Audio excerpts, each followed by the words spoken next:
everything you and your doctor know about erectile health. A secret so simple and effective, it could give you bigger, fuller, harder, and longer lasting erections than you've had in years, if not a career of women like Francisco Pizarro. And it doesn't matter if you haven't had sex in a year or in a decade, or if you just get the occasional limp dick, or you struggle with performance anxiety or premature ejaculation, or if you just want to dramatically boost your stamina and endurance, or you just want to have more sex that leaves her breathless and shaking like a leaf. So watch this video right now while you still can, because this long-lost erection secret exposes the billion-dollar pharmaceutical industry's biggest lie and threatens their bottom line, which is why they've already taken steps to censor what I'm going to expose. So please, stick with me. It may be your only opportunity to see this secret before I get silenced, and to reclaim your confidence, your sex life, and your manhood. Just like Dean from Colorado did, who says, "Hey Bill, so first you should know that I've never been considered small, definitely well above average. I measured it against the Kinsey chart. Unfortunately, literally the day of my 66th birthday,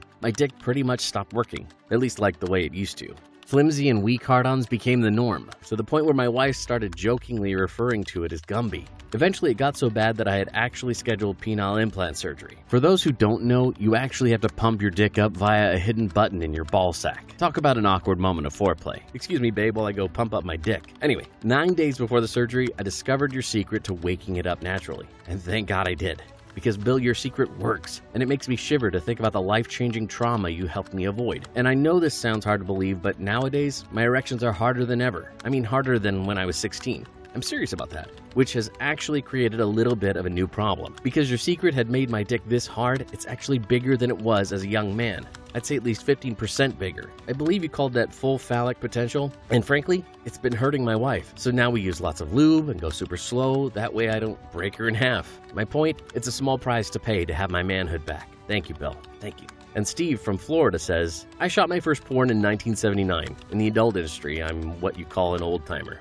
And believe it or not, more than 40 years later, I'm still working. Although these days I only get offered one type of scene, old man fetish scenes, which I have on camera with 18-plus girls. I know, it sounds almost too good to be true, but the reality is it can be extremely stressful. I'm required to perform on command when a director says to, right in front of a full camera crew. And for some reason I don't get it up, I don't get paid. When I was 20, I had no problem getting aroused at all, even in front of a full crew, and at 40, I was still pretty much fine. But after 60, everything started to change. My dick, who had been a loyal friend all my life, my partner in crime, suddenly became disobedient and started falling asleep on the job. Obviously, a lot of guys in the biz use little blue pills to help them stay hard through long days of filming, which is fine if you're young, but for me, after a certain age, those drugs just stopped working altogether. Plus, I know how damaging they can be to your heart and liver.